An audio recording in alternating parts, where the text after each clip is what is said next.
Stetsasonic, like the Fat Boys, got our record deal through a contest. There was a contest. The late Mr. Magic used to work for WBLS, and he put on this citywide rap contest, and we entered, and we began to win in each borough, and it culminated in Coney Island. And when we won at Coney Island, we won hands down against everybody. So we basically won first, second, and third prize. First prize was Sugar Hill Records. Second prize was Tommy Boy Records. Third prize was Pop Art Records, which was run by Lawrence Goodman, which later on, Fred Mineo kind of inherited at Select a lot of those artists. Lawrence was actually, it was a black-owned label. The youngsters are his sons. So Lawrence, that was third prize. We basically tried to accept the Sugar Hill deal, but it was tomfuckery. New word, tomfuckery.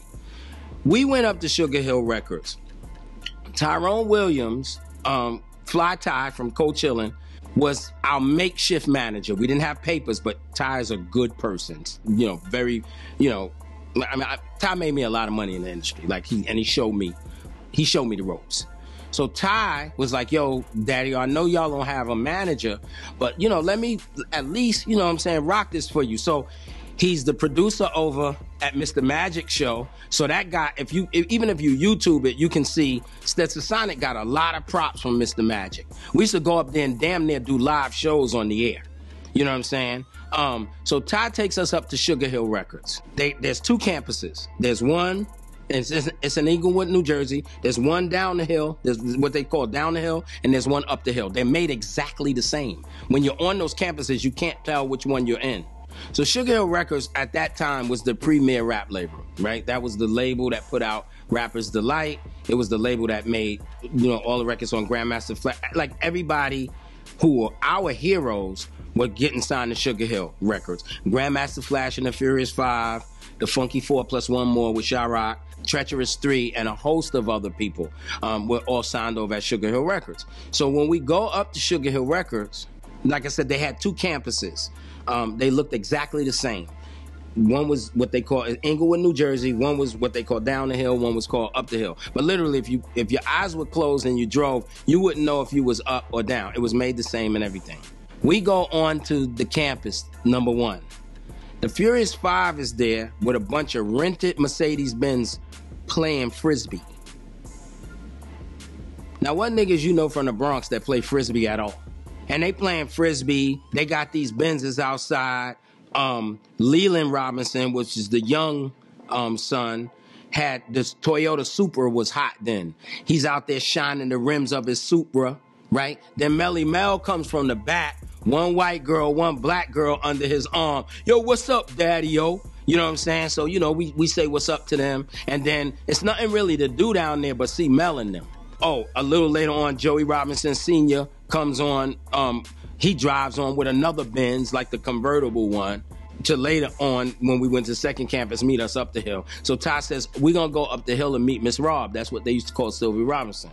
So we go up to the hill and meet Miss Rob. She's in the studio up there. She's sitting in the seat. Delight and I say this all the time.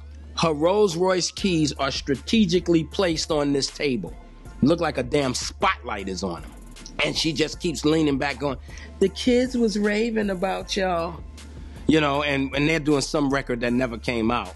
When we go back, the contract is 4% retail. So technically the contract is only a 2-point contract, which they was not gonna budge. Right? Yo, you're not even gonna believe me, with $100 advance. The $100 advance would have been between, at that time, 6 of us. Like, it was crazy. And we were like, yo. So we went back to the lawyers, and we didn't have a whole bunch of money, but we had a small lawyer. But he just looked at us and said, yo, daddy, you signed this deal, you're crazy. So we had the option of all three, because all three labels wanted us because we killed that contest.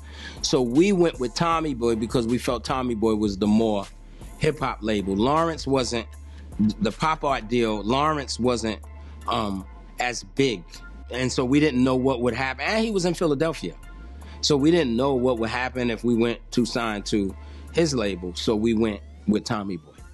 Don't get me wrong, like the marching and all that stuff and the protest and all that, like that's cool, we need that.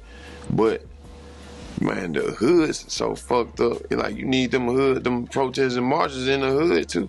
It's kind of crazy, you know what I mean? Like really in the situation what's going on, how the world made, how it's set up right now, you can't do nothing about it. Fife, I was the first person, you know what I'm saying, I kind of connected with on a major label type of thing as an artist on the Family Tree Tour that really like checked my beats. I was like, man, you know, like you really dope. It's like it gotta be real, you know, it's official. And when he played the record back then, it meant something. So I understood now, but you didn't understand why he was going through. But when he played that record and we heard it for the first time on the radio, man, that was a crazy moment right there. It was like, we did it. He showed me like, 9 or 10 composition notebooks of rhymes. And when I saw that, I was like, wow, he writes.